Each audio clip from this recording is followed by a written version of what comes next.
friends. Andy Saluti here, and I want to bring you to another teaching moment that I have, and each and every year for the month of February,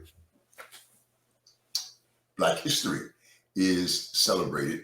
And of course, the figure that is most responsible for that is none other than Carter G. Woodson. I know that you've heard his name any number of times, heard him referenced, but I want to take just a very few minutes today reacquainting you with his story, his narrative, because it is a rather exciting one. He was born, and of course, I am doing this in a salute to Black History Month, and my premise is that we would not be able to celebrate this grand occasion that we do each and every year without the likes of a Carter G.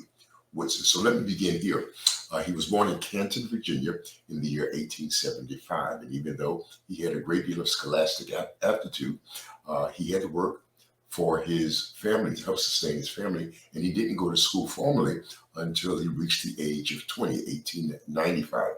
And he relocated to Huntington, West Virginia, where he enrolled at Douglas High School, which was a special school intended to train Blacks. He completed a 4-year curriculum in 2 years and graduated in 1897, and then began a 3-year stint as principal of the Winona High School there in West Virginia. And in 1900, his alma mater, Douglas High School, only having a high school education, invited him to come back and serve as its principal.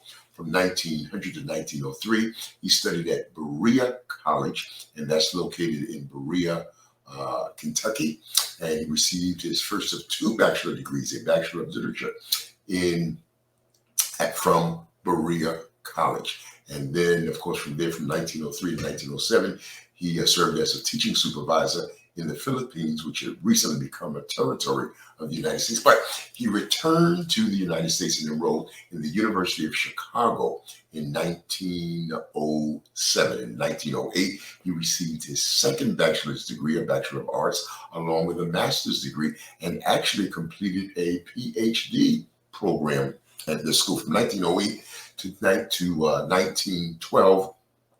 He then went on to pursue a second PhD from Harvard University, and he acquired that in 1912, only the second African American to do so, the other being W.E.B. Du Bois. Of course, the distinction of Carter G. Woodson is that he is the only African American to receive, or to earn rather, a PhD from Harvard University whose parents had been slaves.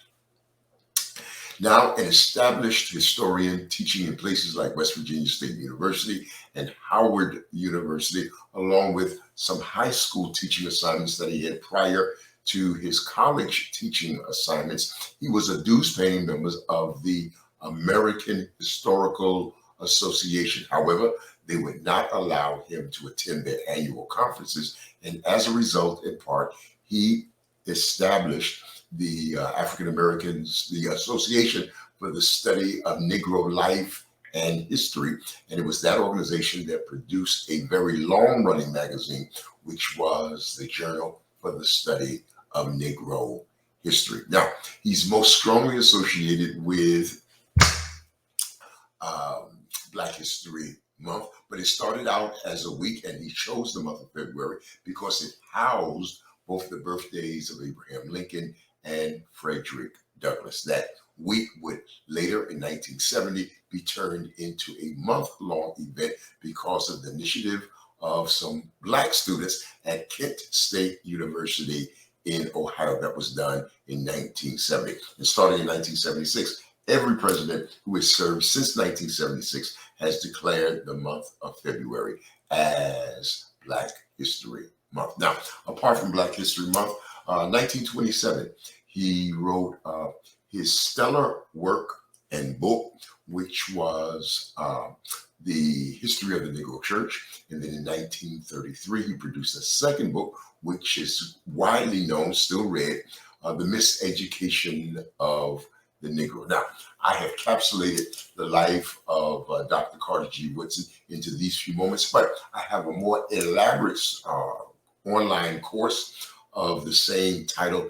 I invite you to take a look at that and be a part of that as well. Well, friends, until next time, you know that God loves you. I love you. And we certainly look forward to seeing you real soon. So go in peace, go in joy, go in love, go in happiness. For the author of Peace, Love, Joy, and Happiness most certainly goes with you.